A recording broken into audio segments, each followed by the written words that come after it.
सत घटना उपरे आधार कराई एवं गोटे इन्स्पायर्ड बाय ट्रू स्टोरी जोटा आम कहूँ से एकदम फैक्ट आउ केमी छोट छुआ मान निज स्वार्थ अनेक समय से बापा माँ मैंने कहीं ना कहीं जन जन कि परिवार लोक मनरे अनेक किसी भ्रांत धारणा निज बापा विरुद्ध कि माँ विरुद्ध पुरोचंदी जहाद्वारा कि पेरेंटल एलिनेशन जहाँ आम कहूँ पिला माने अलगा ही होती बापा ठूँ माँ ठूँ वर्ष वर्ष धरिकी देखा पाऊना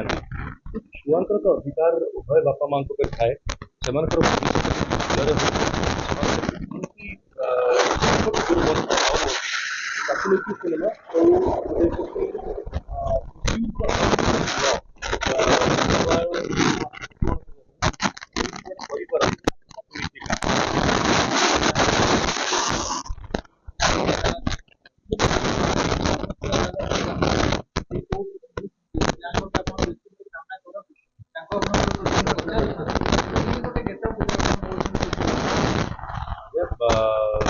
अदालत सब लॉयर मोर बहुत लॉ एंड ऑर्डर केस गुड़ाक ट्रैक होता है कही अब्यूज बहुत समय कि कहीं ना कहीं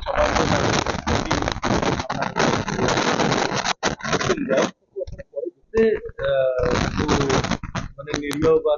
बाइक करगला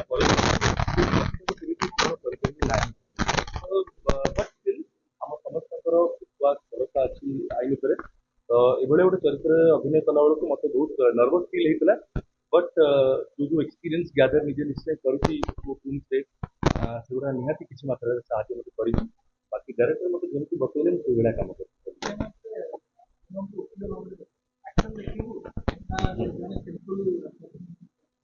मत जड़े वकिल भाव में देखिए जड़े हजबैंड भाव भी देखिए जड़े पिता भाव भी देखिए आउ जड़े फाइटर फॉर एन इनोसेंट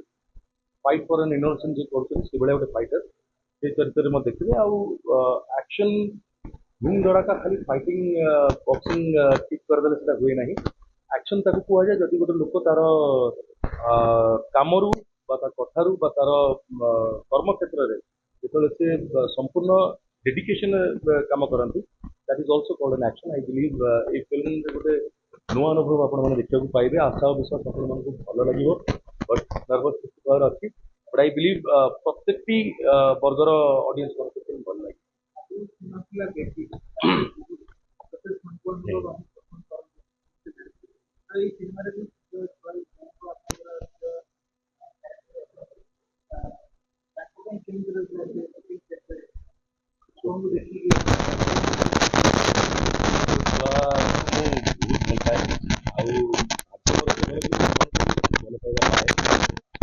पिलाମାନେ ମୋର ସବୁବେଳେ ଗୋଟେ ସ୍ପେଶାଲ ପିଲାମାନେ ଏଲ୍ଡରଲି ଥାଏ ଏବଂ ମୋତେ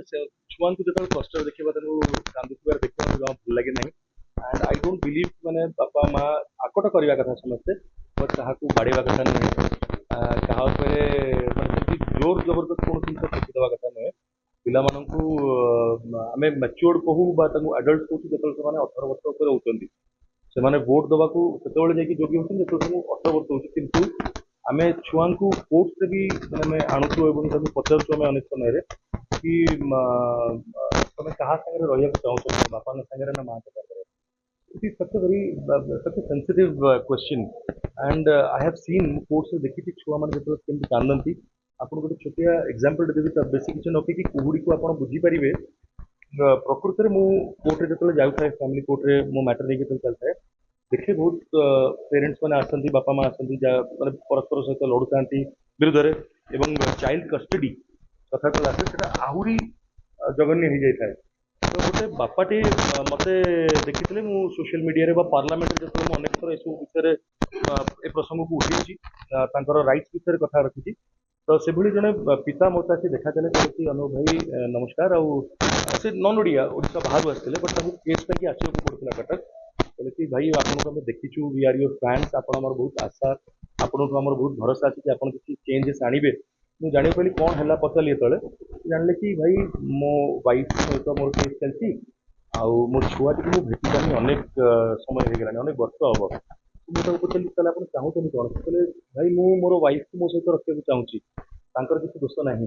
ଏବଂ ମୋ ଛୁଆଟାକୁ ବି ମୁଁ ମୋ ପାଇଁ ରଖିବାକୁ ଚାହୁଁଛି। I really love both of them. ତ ତାହେଲେ ଅସୁବିଧା କୋଉଠି ରହିଛି? ନା ଭାଇ ମୋ ୱାଇଫ୍ର ଫ୍ୟାମିଲି ତାଙ୍କୁ ମିସଗାଇଡ୍ କରୁଛନ୍ତି, ସେମାନେ ତାକୁ ମାନେ ଜବରଦସ୍ତି ତାକୁ ତା ମୁଣ୍ଡଟାକୁ ୱାଶ୍ କରିକି ବ୍ରେନ୍ ୱାଶ୍ କରିକି ତାକୁ ରଖୁଛନ୍ତି ଆଣ୍ଡ ତାର ବହୁତ